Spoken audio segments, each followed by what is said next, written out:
remplisse. Que Dieu te remplisse. Que Dieu te remplisse. Que Dieu te remplisse. Que Dieu te remplisse. Que Dieu te remplisse. Que Dieu te remplisse. Que Dieu remplisse ta vie. Que Dieu te remplisse. Que Dieu te remplisse. Que Dieu te remplisse. Au nom de Jésus. Quelqu'un peut-il acclamer très fort le Seigneur? Gloire à Dieu. Salut 5 personnes pour la gloire de Dieu.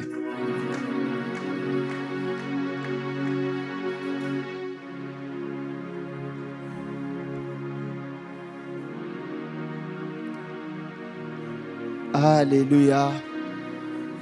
Asseyons-nous s'il vous plaît. Gloire à Dieu pour ces 15e jours de Alpha 40. Est-ce qu'on peut acclamer le Seigneur pour tous ceux qui sont là? Alléluia. Alors c'est Alpha. Dieu veut que ça se passe comme c'est en train de se passer. La retraite n'est pas collective, la retraite elle est personnelle. Alléluia. Et j'ai béni Dieu pour tous ceux qui sont là, que le pasteur soit là, qu'il ne soit pas là. Ils sont là. Je prie vraiment que Dieu vous bénisse abondamment. Est-ce qu'on peut acclamer pour vous? Gloire à Dieu. Alors vous devez savoir que dans les retraites comme ça, chacun vient recevoir quelque chose de la part de Dieu pour sa propre vie.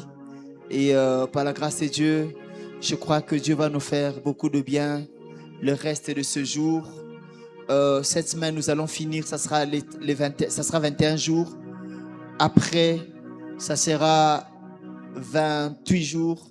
Après, ça sera 35 jours. Et après, nous allons finir. Alléluia. Alors, je demande que vous puissiez persévérer. Laissez ceux qui viennent à dents d'ici venir à dents d'ici, mais vous persévérez jusqu'à la fin. Et désormais, je parlerai également à l'église. J'ai remarqué que plusieurs viennent à Alpha, mais ne viennent pas les dimanches. J'ai vu la majorité ici sur les photos, vous n'étiez pas là les dimanches.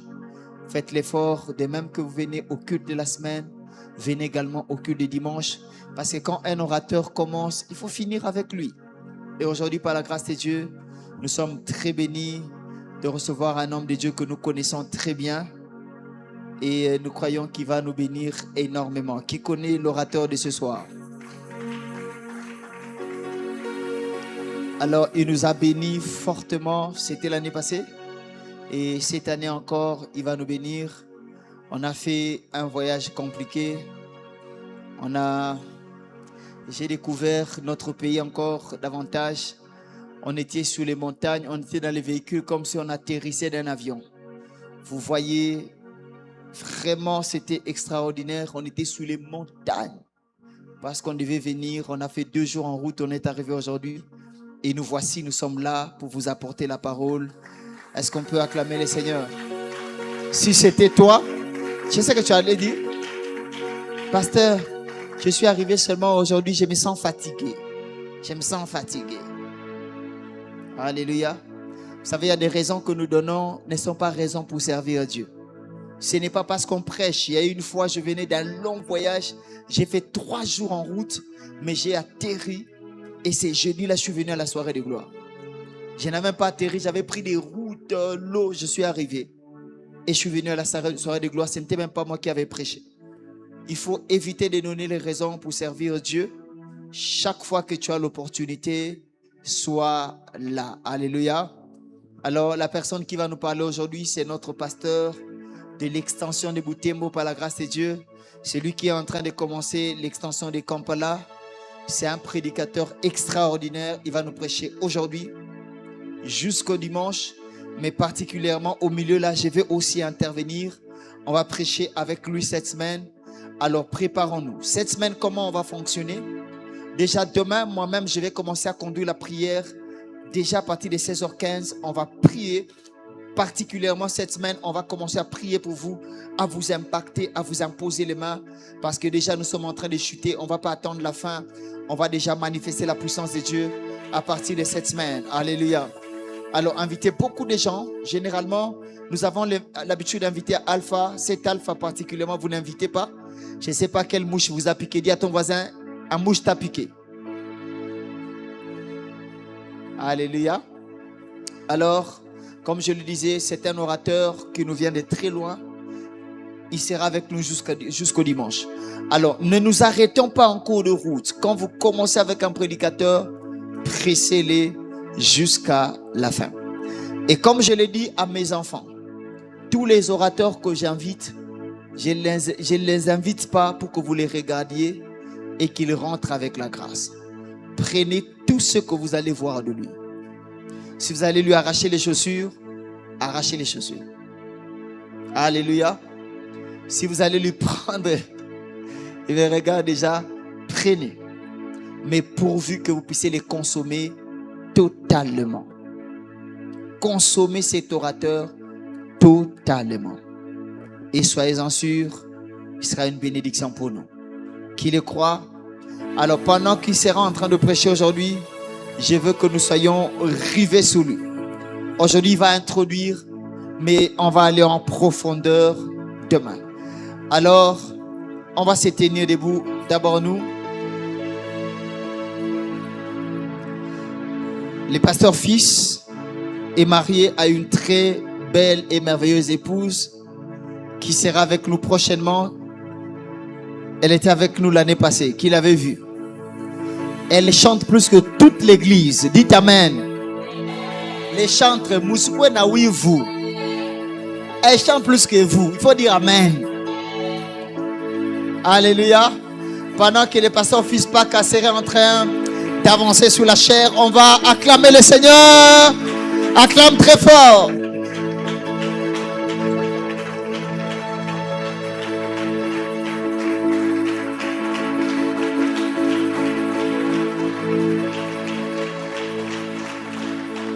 Gloire au Seigneur. Prions. Conscient que mon destin est dans les creux de ta main, que ton onction descend sur moi. Conscient que mon destin est dans les creux de ta main, que ton onction descend sur moi. Conscient que mon destin est dans les creux de ta main, que ton onction descend sur moi et je suis disposé, assoiffé, que ton onction descend sur moi et je suis disposé, assoiffé, que ton onction descende sur moi et je suis disposé, assoiffé, que ton onction descende sur moi et je suis assoiffé, que ton onction descende sur, oh, que ton onction descende sur moi, que ton, n'acclame pas, que ton, sans piano, onction descende sur moi, que ton onction descende sur moi, que ton onction descende sur moi, que ton onction je veux être rempli de toi et que ton onction. Je veux être rempli de toi et rempli de toi et rempli de toi et onction. Je veux être rempli de toi et que ton onction. Je veux être rempli de toi et que ton onction. Je veux être rempli de toi et que ton oui, les amis de la chorale. Je veux être rempli de toi et que ton rempli de toi et je veux être rempli de toi et rempli de toi et je veux être rempli de toi et rempli de toi et je veux être rempli de toi et rempli de toi et je veux être rempli de toi.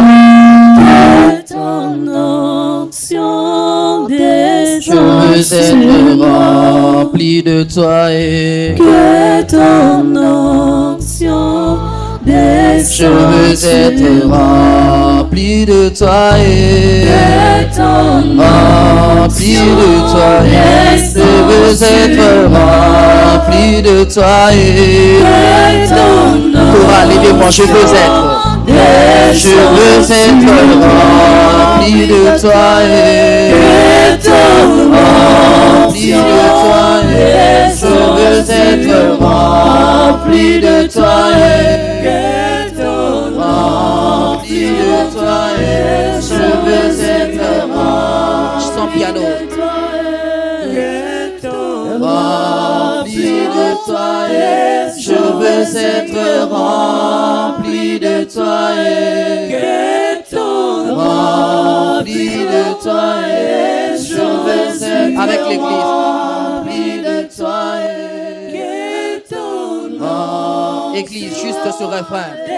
Je veux être rempli de toi et rempli de toi et je veux être rempli de toi et rempli de toi et je veux être rempli de toi et rempli de toi et je veux être rempli de toi et rempli de toi et je veux être rempli de toi et rempli de toi et je veux être rempli de toi et c'est une prière.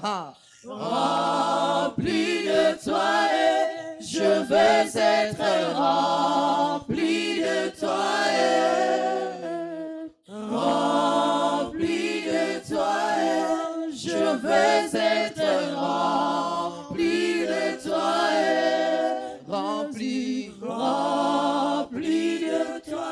Gilo, je veux être rempli de toi et rempli de toi. Je veux être rempli de toi et rempli de toi.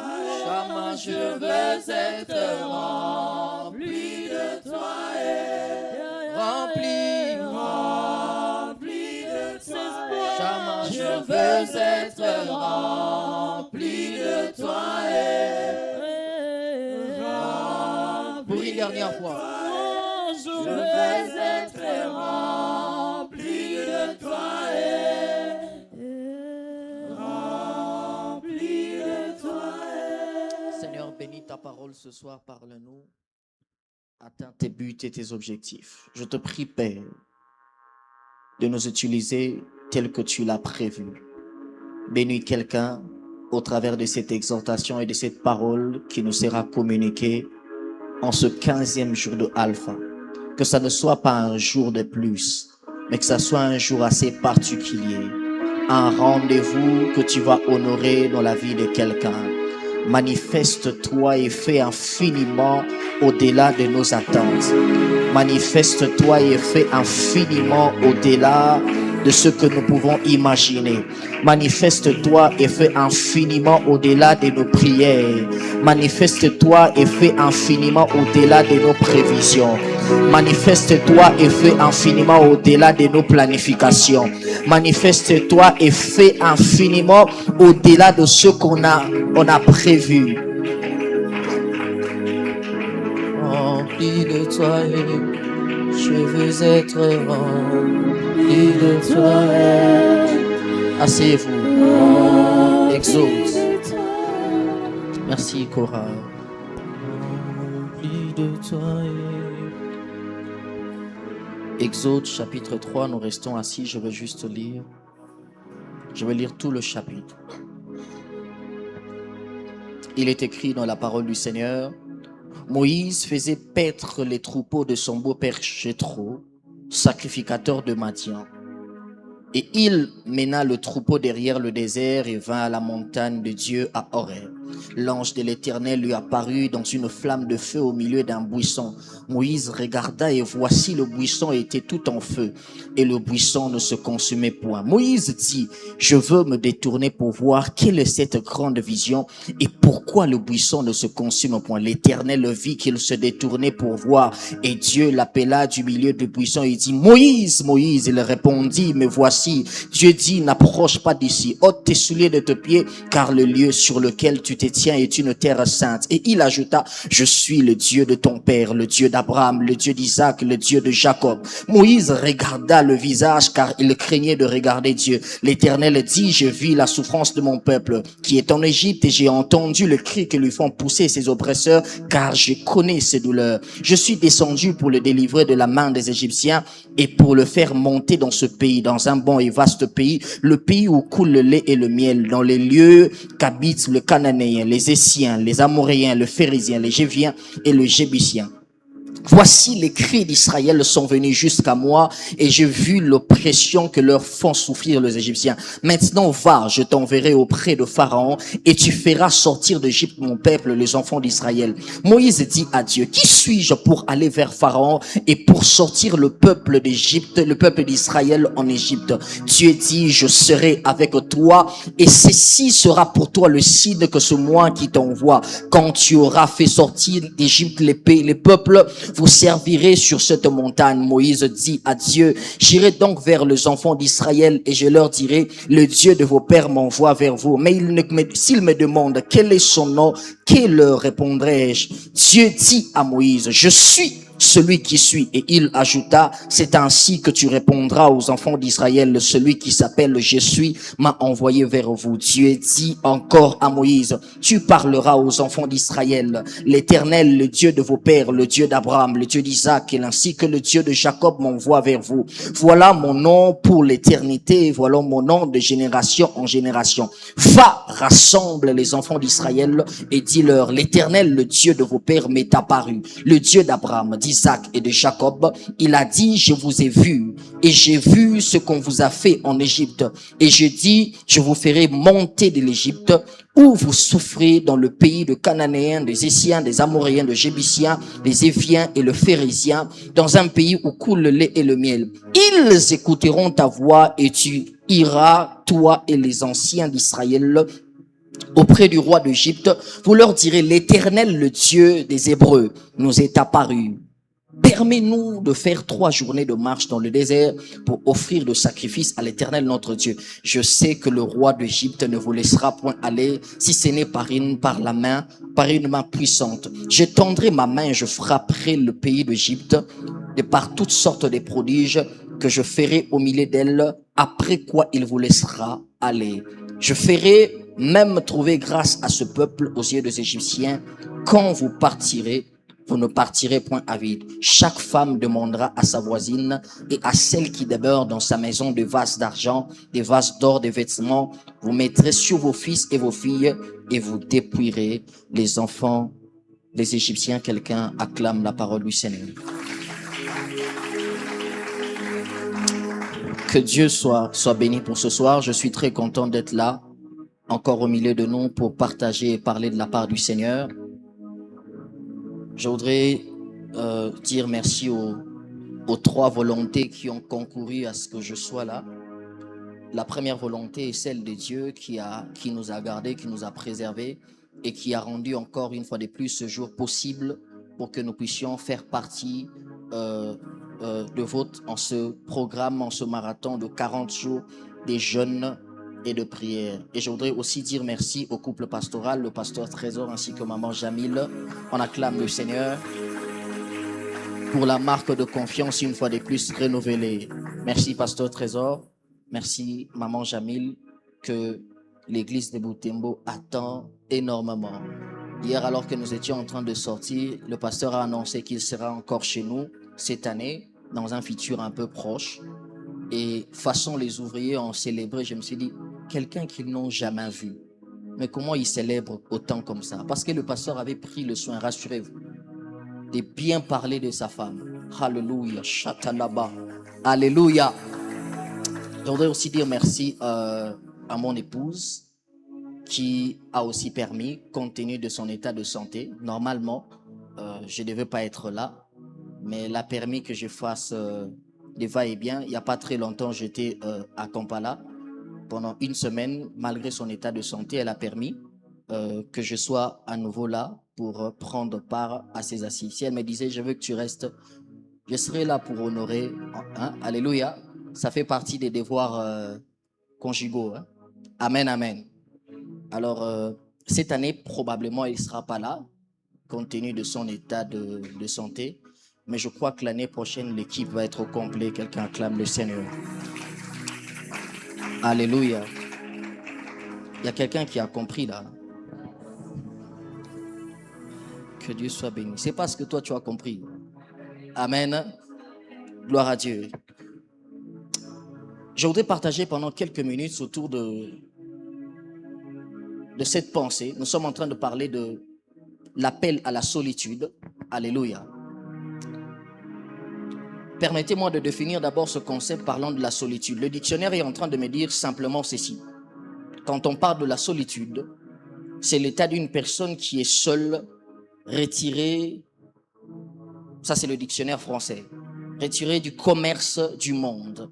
En d'autres termes, c'est l'état d'une personne retirée de l'entourage des hommes, retirée du commun de mortels. Alléluia. État d'une personne qui est seule. Quand on parle de la solitude, ça renvoie au fait que la personne par moment ou à un certain moment, la personne se retrouve seule. Et ici, on est en train de parler de la bonne solitude parce qu'il existe des bonnes et des mauvaises solitudes. Alléluia. Il y a des mauvaises solitudes, par exemple, la solitude de Judas, du moment où il s'éloigne de ses frères, il va commettre le péché. Alléluia. Je parle de la bonne solitude. Il y a la mauvaise solitude. Il y a Judas Iscariote et Judas, le fils de Jacob. Les deux se sont retrouvés dans une mauvaise solitude et finalement, ils ont commis des péchés. Et Judas a presque failli commettre l'irréparable. Alléluia. Et Judas Iscariote a commis exactement l'irréparable. Donc, il y a de mauvaises solitudes, il y a de bonnes solitudes. Parlons des bénéfices de la solitude. Je vais aller rapidement pour introduire aujourd'hui. Rassurez-vous que dans la marche chrétienne, les moments de solitude sont très importants parce que la solitude vous fait grandir. Le premier bénéfice de la solitude, c'est que la solitude vous fait grandir. Vous grandissez. Le deuxième bénéfice de la solitude, c'est que la solitude vous fait mûrir. Alléluia. Le troisième bénéfice de la solitude, c'est que la solitude sécurise votre consécration d'avec Dieu. Le quatrième bénéfice de la solitude, c'est que la solitude favorise la rencontre avec les divins.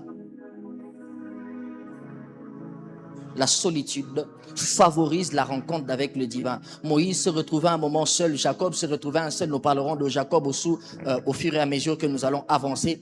Mais c'était dans ce moment de solitude-là qu'il a eu accès au divin.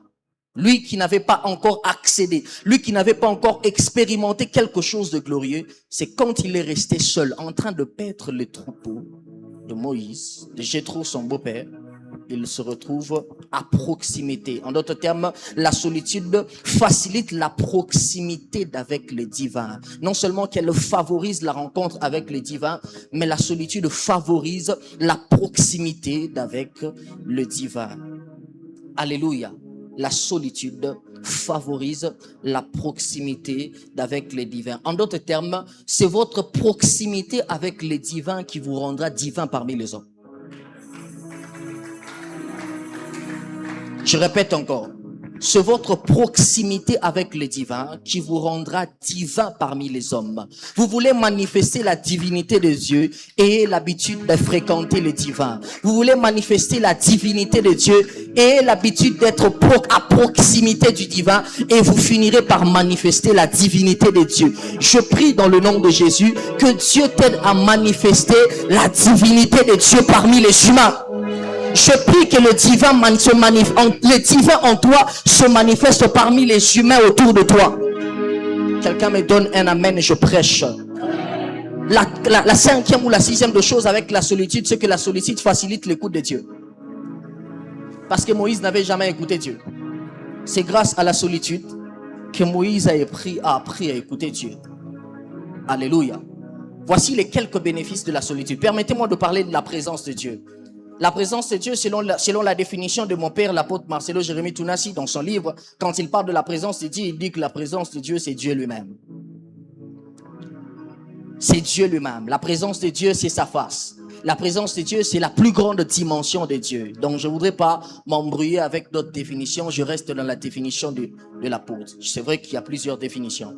La présence de Dieu, c'est sa face. Vous pouvez le constater dans Exode chapitre 33 du 1er au verset 11e, quand Moïse est en train de dire à Dieu, fais-moi voir ta gloire.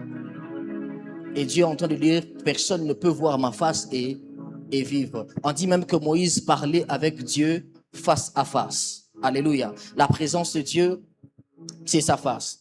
Écoutez, la présence de Dieu est pour le chrétien ce que l'eau est pour le poisson, ce que l'air est pour l'oiseau. Car nous avons été créés pour vivre continuellement dans sa présence. Ça, c'est encore tiré de ce que mon père a dit. La présence de Dieu est pour le chrétien ce que l'oiseau, ce que l'air est pour l'oiseau, ce que l'eau est pour le poisson, car nous avons été créés pour vivre continuellement dans sa présence. Ça veut dire que quand tu sors l'homme de la présence de Dieu, tu le sors du cadre dans lequel il est censé vivre continuellement. Parce que le jour où Dieu est en train de créer l'homme, Dieu se regarde à lui-même. Il dit, faisons l'homme à notre image et selon notre ressemblance. Et le jour où l'homme est sorti de la présence de Dieu, il est sorti, c'est comme un poisson qui est sorti de l'eau. Or, mettre le poisson en dehors de l'eau, il finira par suffoquer. Alléluia. Mais écoutez encore ce que la présence de Dieu est le plus grand secret des hommes qui ont servi dans la Bible. La présence de Dieu, c'est le plus grand secret de tous les hommes qui ont servi dans la Bible. C'est en étant accompagnés par cette présence que tous ces hommes ont manifesté et accompli des grands exploits. C'est en étant accompagnés de la présence de Dieu que Joseph a manifesté des grands exploits. Vous pouvez imaginer que Joseph était dans le palais de Potiphar. Il était esclave, mais la Bible déclare que parce que la présence de Dieu était avec lui, Potiphar l'employa. J'ai fait l'économie, quand on parle d'employé, ça veut dire qu'à la fin du mois, c'était un esclave qui recevait un salaire. Il n'était pas un esclave comme tous les autres esclaves. Quand on emploie quelqu'un, ça veut dire qu'il a droit à un salaire. Or, un esclave, il fait le bénévolat. Un esclave n'a pas droit à un salaire. Puisque la présence de Dieu était en train d'accompagner cet homme, on a remarqué une distinction. Je voudrais dire à quelqu'un que c'est en étant accompagné de cette présence que Gédéon a battu les Madianites. C'est en étant accompagné de cette présence que Samson a renversé le Philistin. C'est en étant accompagné de cette présence que les grands hommes de la Bible ont accompli des grands exploits. Je voudrais dire à quelqu'un, tu ne peux pas vivre des grands exploits avec Dieu. Tu ne peux pas vivre de grands exploits dans ta destinée si tu n'es pas accompagné de cette présence. Ma prière est le vœu de mon cœur que cette présence commence à t'accompagner. Je dis que cette présence ne reste pas qu'avec toi dans la solitude, mais que cette présence commence à t'accompagner, C'est le plus grand secret des hommes qui ont manifesté. Même Moïse qui a séparé la mer Rouge était accompagné de cette présence. Même Élie était accompagné de cette présence. Dis-moi un nom dans la Bible que tu connais, je te dirais qu'il était accompagné d'une présence. Et c'est cette présence qui l'a permis de manifester ses exploits. Je veux dire à quelqu'un, ne néglige pas la valeur et l'importance de la présence de Dieu dans ta vie. Alléluia. Écoute-moi encore. Dans la Bible, tous ceux qui ont marqué leur temps ont souvent été conscients de cette présence. Tous ceux qui ont marqué et influencé leur génération ont souvent été conscients de cette présence. Je suis en train de prier quelqu'un que pendant ce 25, pendant ce Alpha 40, que tu sois davantage conscient de cette présence. L'habitude de fréquenter Dieu. La présence de Dieu était pour eux le plus grand secret qui a ouvert la porte du succès et la porte des exploits dans leur vie. Regardez, c'est que dans la présence de Dieu, il y a de la profondeur.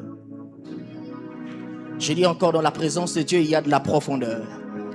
Dans sa présence, les apparitions existent, un peu comme Moïse qui a expérimenté une apparition. Dans la présence de Dieu, les extases existent. Quelqu'un peut tomber en extase. Dans la présence de Dieu, les visions existent. Alléluia. Dans la présence de Dieu, l'onction est disponible. Dans la présence de Dieu, sa présence est disponible. Car la plus grande chose que Dieu peut donner à un homme, c'est lui-même. Ainsi, quand tu entres dans la présence de Dieu, voici la mauvaise conception que nous avons. Ce que nous pensons que quand il s'agit de prier, le chrétien pense que quand il est question de prier, ça veut dire qu'on dit, maintenant on doit prier. Il pense que c'est maintenant l'heure de faire des revendications ou de demander quelque chose à Dieu. Ça, c'est une définition, comment on appelle, limitée de la prière. Pensez que la prière, c'est un temps de revendication. Pensez que la prière, c'est un temps de demande. La prière n'est pas qu'un temps de revendication. La prière n'est pas qu'un temps de demande. La prière est un moment où nous entrons, nous allons à la rencontre de Dieu. La prière est un rendez-vous divin. Alléluia. La prière dans son fondement n'est pas d'abord un moment de supplication. La prière dans son fondement n'est pas d'abord un moment de revendication. La prière dans son fondement n'est pas d'abord un moment d'intercession. La prière dans son fondement est d'abord un moment de communion. Raison pour laquelle, quand Jésus est en train de parler de la définition de la prière, il dit, voici comment est-ce que vous devez prier. Dites, notre Père qui est aux cieux. Celui qui parle du Père s'identifie en tant que fils. Ça veut dire que la prière est un moment de communion entre celui qui s'identifie en tant que fils et le Père à qui il est en train d'adresser ses prières. Ou vers qui il est en train d'adresser ses prières. Maintenant, écoute ceci. Quand tu viens dans sa présence, ne sois pas superficiel. Parce qu'il y a des choses qui ne se reçoivent pas par des prières habituelles. Quand tu entres dans la présence de Dieu, ne sois pas superficiel. Parce qu'il y a des choses qui ne se reçoivent pas par des prières habituelles. Tu peux entrer dans sa présence et sortir en étant bouleversé. Raison pour laquelle pendant ce 40 jours de jeûne et prière, rassure-toi qu'il y a des choses que tu recevras, mais qui ne seront pas habituelles. Parce que avec des prières habituelles, tu ne peux pas vivre l'inhabituel. Je dis, avec des prières habituelles, tu ne peux pas expérimenter l'inhabituel. Ce n'est que quelqu'un qui entre avec la soif de vivre quelque chose de nouveau, qui sort avec quelque chose de nouveau. Moïse était en train de paître le troupeau. C'est ici que je commence le message. Moïse était en train de paître le troupeau de son beau-père Jéthro. Quand il arrive à un endroit, la Bible déclare, il a vu un buisson qui ne se consumait pas, brûlé par le feu, mais qui ne se consumait pas. Et là, il essayait de faire un détour pour savoir et essayer de comprendre quelle était cette vision. C'est en ce moment-là que Dieu lui parle. Il était en train de paître les troupeaux habituellement parce que, écoutez cette vérité, c'est que Dieu a l'habitude de rencontrer les hommes dans ce qu'ils font d'habitude. Je vais le dire autrement. Dieu a l'habitude de rencontrer les hommes dans leur routine. Ça veut dire que c'est dans ce que tu fais habituellement que Dieu viendra te rencontrer. Je veux dire à quelqu'un que c'est avec les prières de 4 heures du matin. C'est avec les prières de 3 heures du matin. C'est avec les prières de 40 jours que Dieu viendra te rencontrer. Je suis venu dire à quelqu'un que Dieu viendra te rencontrer dans ce que tu es en train de faire d'habitude.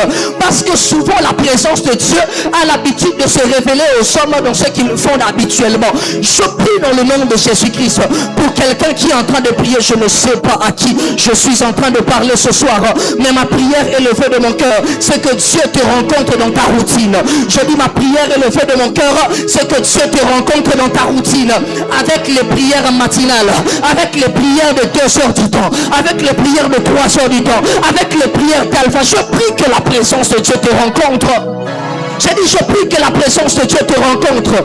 Dieu se révèle et se manifeste aux hommes dans ce qu'ils ont l'habitude de faire quotidiennement. C'est comme ça que la présence de Dieu s'est révélée aux enfants d'Israël dans Josué chapitre 6, pendant qu'ils étaient en train de tourner la muraille. Ils ont tourné le premier jour, c'était habituel, c'était normal. Ils ont tourné le deuxième jour, c'était normal. Ils ont tourné le troisième jour, c'était normal. Ils ont tourné le quatrième jour, c'était normal. Le cinquième, le sixième jour, c'était normal. Jusqu'au septième jour, je dis à quelqu'un, continue de répéter le même mouvement. Continue de répéter le même mouvement. Je me réveille à 5 heures. Je répète le même mouvement. Prosterné dans sa présence, en train de prier.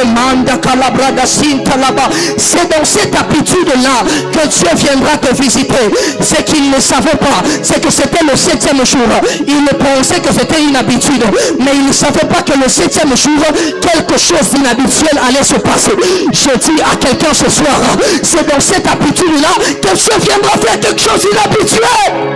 Donne-moi la main que je prêche la parole. J'ai dit que c'est dans ces habitudes-là que Dieu viendra faire quelque chose d'inhabituel. Je suis venu dire à quelqu'un, continue de répéter la même chose. Je suis venu dire à quelqu'un, continue de répéter la même chose. C'est que tu ne sais pas. Peut-être que tu es déjà à l'avant-dernier tour. Ce que tu ne sais pas. Peut-être que tu es déjà au 6e tour. Ce que tu ne sais pas. Peut-être qu'il te reste juste le dernier tour. Ce que tu... Oh, ne te fatigue pas, ne te fatigue pas. Ne te fatigue pas. Pasteur Trésor, je venais à l'église. Mais on disait que je venais pas à l'église. On ne me mettait pas prédicateur. Tous les amis de ma génération étaient élevés. Mais moi, on ne me mettait pas prédicateur. Tous les amis avec qui on a étudié prêchaient déjà au culte de dimanche. Moi, je venais à l'église et je m'asseyais derrière. Un jour, j'étais en train de me réveiller. Un matin, je me suis réveillé. J'ai fait 3 semaines, je ne venais pas à l'église. Mais j'avais l'habitude de prier normalement. Je ne sais pas pourquoi, mais j'avais l'habitude de prier chaque matin. Je me suis réveillé normalement en train de prier.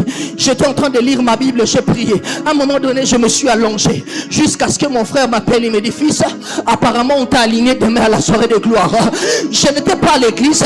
Quand je venais, on ne m'alignait pas. Mais je continuais à prier. Je continuais à prier. Jusqu'à ce que Dieu décide de me rencontrer dans ce que j'avais l'habitude dans ce que je faisais habituellement. Et on me met se prêcher ce jour-là. Je prêchais.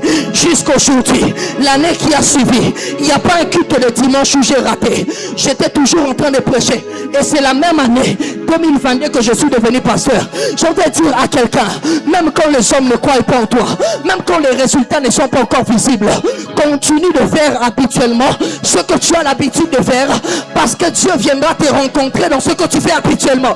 J'ai dit continue, reste dans ça, répète ça le premier jour, répète ça le deuxième jour, répète ça après 1 mois, répète ça après 3 mois, continue jusqu'à ce que Dieu viendra faire quelque chose d'inhabituel dans ce que tu as toujours l'habitude de faire.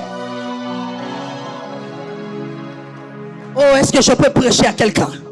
Est-ce que je peux prêcher à quelqu'un?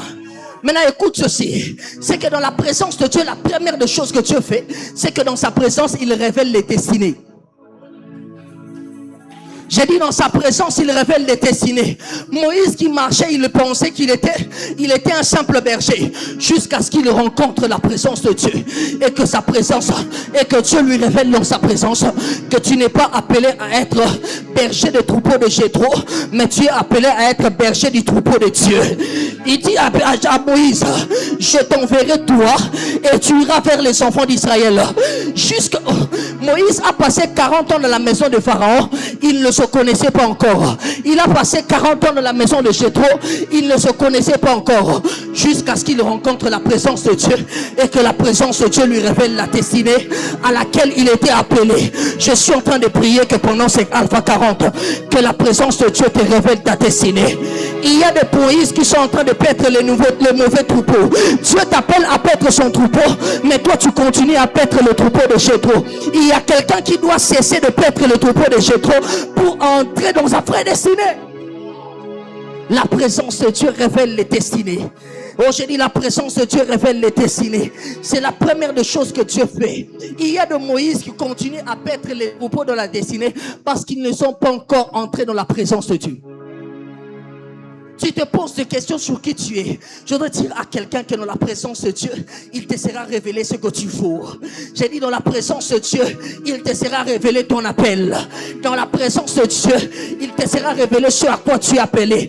Tu es en train de marcher, mais tu ne sais pas encore ce à quoi tu es appelé. Je suis en train de prier, je suis en train de prier, je suis en train de prier, je suis en train de prier. Que Dieu révèle à quelqu'un la destinée à laquelle il est appelé.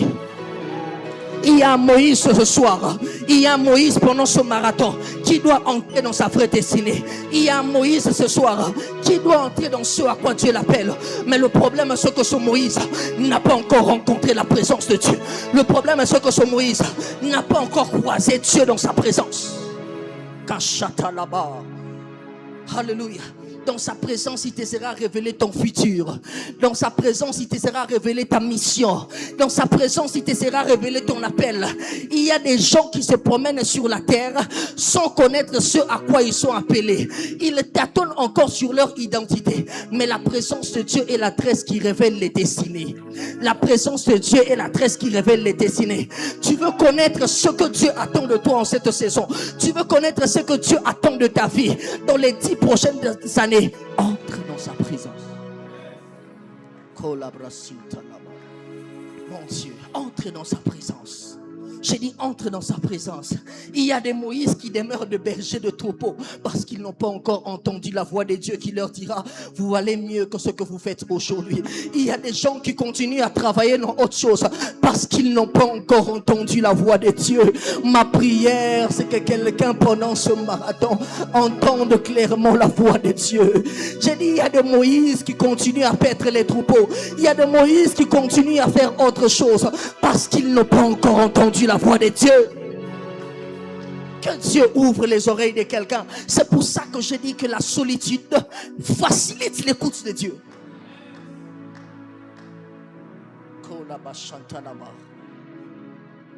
Il y a dans la vie ce qu'on appelle l'identité de la saison. Est-ce qu'on peut se rasseoir?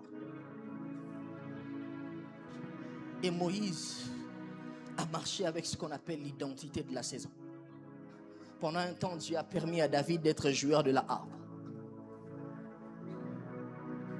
Mais ce n'était pas l'identité qui était attachée à sa destinée. Et en étant joueur de la harpe, il avait du succès, est-ce que vous savez? Parce qu'on ne recommande pas au roi des amateurs. C'est-à-dire que c'est quelqu'un qui voyait déjà la destinée en train de marcher. Il avait déjà des grandes portes. Il avait déjà des ouvertures. Mais c'était juste l'identité de la saison. Il y a quelqu'un, tu vois que les affaires, ça marche. Il y a quelqu'un d'autre, tu vois que les séculiers, ça marche. C'est juste l'identité de la saison. Dieu ne t'appelle pas à rester dans ça. Il y a des gens comme Joseph, David, joueur de la harpe, pourtant, ces derniers étaient destinés à être roi d'Israël. Il y a des gens comme Joseph. Un temps, il a été gestionnaire. Il a été dans la maison de Potiphar. Les choses semblaient aller dans sa destinée. Quelle gloire que de voir. Je me retrouve dans un pays étranger, mais que je sois promu. N'est-ce pas que c'est un signe que Dieu est en train de marcher avec moi? N'est-ce pas que c'est un signe que je suis en train d'entrer dans ma destinée? C'était juste l'identité de la saison. Vous savez, la seule chose que Dieu a fait pour introduire Joseph dans sa destinée, c'est qu'il fallait le détacher de l'amour de Potiphar. Maintenant, la seule chose qu'il fallait faire pour le détacher de l'amour de Potiphar, il fallait créer un problème qui allait faire en sorte que Joseph soit relâché, rejeté par Potiphar, pour que Joseph entre dans sa vraie destinée. En fait, l'onction qui reposait dans la vie de Joseph n'était pas une onction qui était juste appelée à couvrir l'étendue de la maison de Potiphar. L'onction qui était liée à sa destinée était une onction qui était appelée à couvrir l'étendue de toute l'Égypte. Mais ce que Dieu a fait, c'est qu'il a juste déconnecté de l'identité provisoire provisoire de sa destinée pour lui faire entrer dans la phase définitive de sa destinée. Je veux dire à quelqu'un qu'il y a des choses que tu es en train de faire maintenant, c'est juste provisoire. Il y a des responsabilités que tu as maintenant, c'est juste provisoire. Il y a ce que tu es en train d'expérimenter déjà maintenant, c'est juste provisoire. Ma prière est que Dieu te déconnecte de l'identité provisoire de ta destinée et qu'il t'introduise dans la phase définitive de ta destinée. Je prie qu'un Joseph soit déconnecté de l'identité provisoire. Je prie qu'un Joseph soit déconnecté de ce qu'il est en train de faire provisoire maintenant, qu'il entre dans sa phase. Qu'il entre dans sa phase. Il y a des onctions que tu as maintenant, que tu manifestes maintenant. C'est juste une onction provisoire à ta destinée. Dieu t'appelle à manifester une plus grande onction. Dieu t'appelle à aller encore de gloire en gloire. Ne t'arrête pas là. C'est juste une identité provisoire.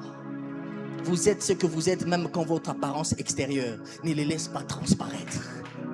J'ai dit vous êtes ce que vous êtes même quand votre apparence extérieure ne les laisse pas transparaître. Vous êtes plus grand que ce que vous êtes visiblement maintenant.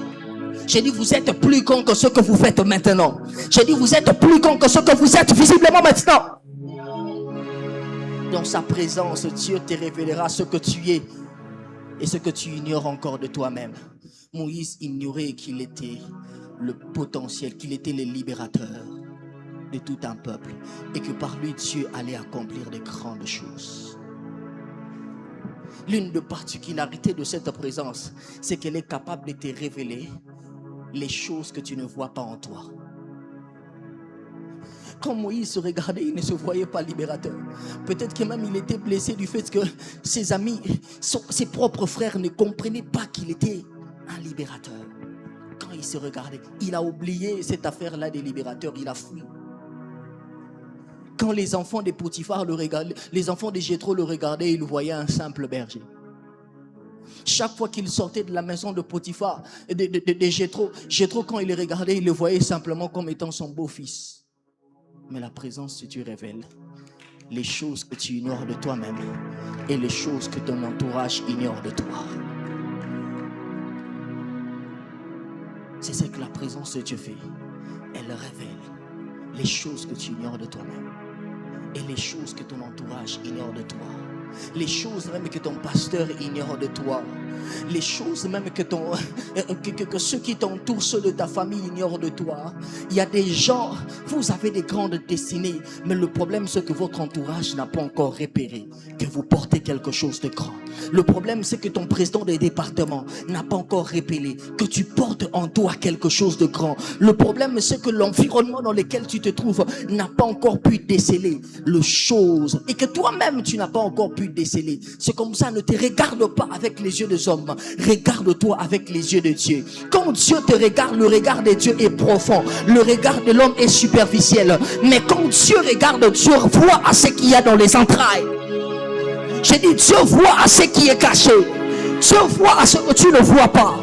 J'ai dit Dieu voit à ce que tu ne vois pas. Dieu voit à ce que tu ne vois pas. Ce que tu ne vois pas en toi existe déjà. Ce que tu ignores de toi existe déjà. La destinée que tu ignores de toi existe déjà. La grandeur que tu ignores de toi existe déjà. La mission que tu ignores de toi existe déjà. L'onction que tu ignores de toi existe déjà. Je vais te dire à quelqu'un que les grandes choses que tu ignores de toi existent quelque part. Dieu les a déjà façonnées. Dieu ne crée pas des choses à l'improviste. Dieu est un Dieu qui planifie les choses. Quand il t'a créé, il t'avait créé avec cette destinée. Il avait déjà créé cette destinée. En réalité, c'est ta destinée qui t'a permis d'exister.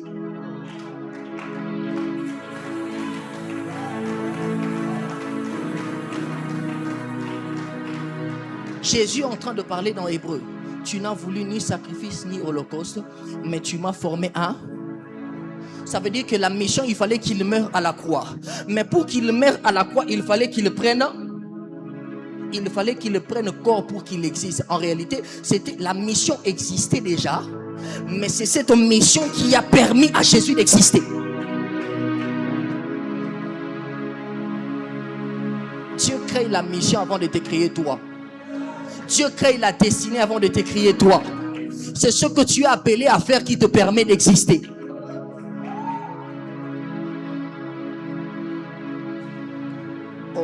Shalabakasita. Shalabakasita. Quand Dieu crée, il a dessiné, il a créé avec une vision qui va au-delà de la vision des hommes. Quand Dieu crée, il a dessiné, il a créé avec une vision qui va au-delà de ce que les hommes voient. Et je voudrais dire à quelqu'un, vous n'êtes pas défavorisé par rapport aux autres. Les autres ont juste su comprendre tout ce que vous n'avez pas encore compris de vous. Vous n'avez plus le temps à perdre. Dans sa présence, il te sera révélé ce que tu ignores de toi-même. Quand Dieu manifeste en toi, quand Dieu se révèle à toi, il manifeste premièrement les choses que tu ignores. Il les révèle, te communique ce que tu es et ce que tu ignorais de toi-même. Mais écoutez ceci.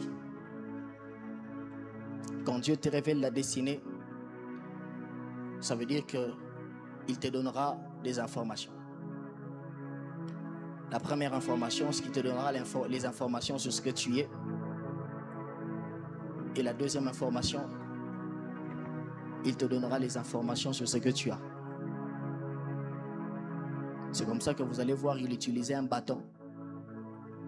Mais l'ignorer, le bâton, c'était l'image d'un potentiel qu'il avait. Mais il ignorait ce que le bâton était capable de faire. Demain, nous parlerons de ça. Tiens-toi debout, tu vas prier le Seigneur.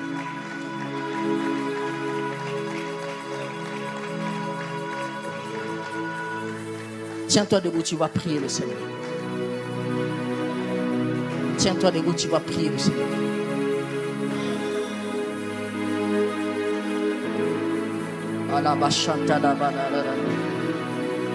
Elia, révèle-toi à moi.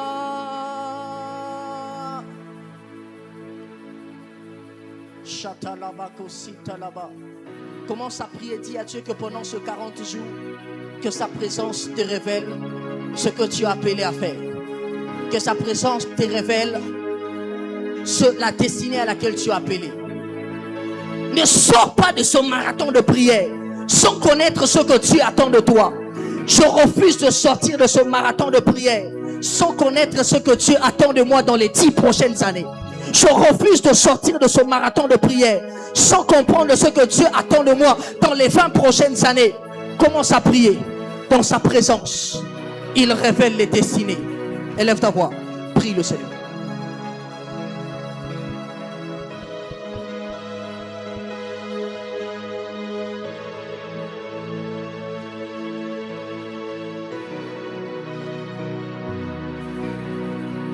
Est-ce que tu peux bien prier? Parle à Dieu pour cette saison. Dis à Dieu, révèle-toi en moi cette saison. Elia, révèle-toi.